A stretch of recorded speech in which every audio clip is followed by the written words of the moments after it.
Idol, ito na yung mga itanim ko mga idol ng papaya mga idol. Malalaki ito. Ayan. Tinan mo yung tanim ko nakaraan na alugbati mga idol. Oh. Ang dami na mga idol. Oh. Ang laki na mga idol, diba? Tapos ayan pa yung mga okra mga idol. Bagong tanim ko. Ayan. Okra siya.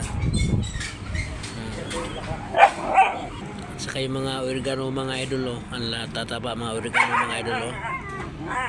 Ayan. Ayan, tapos malunggay.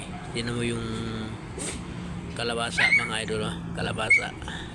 Tapos kamatis pa mga idol, tinan mo ang lalaki na bulaklak na mga idol. Namulaklak na yung kamatis. Tinan mo. Ayan.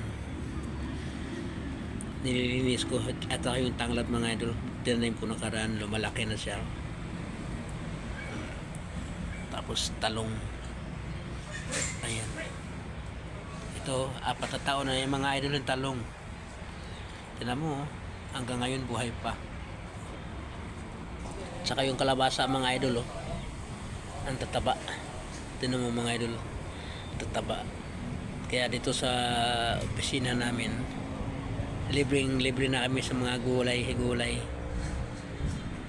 Tapos, ayun pa mga idol, yung mga sambong sa dulo. Ang dami yan. Araw-araw kami naglalaga.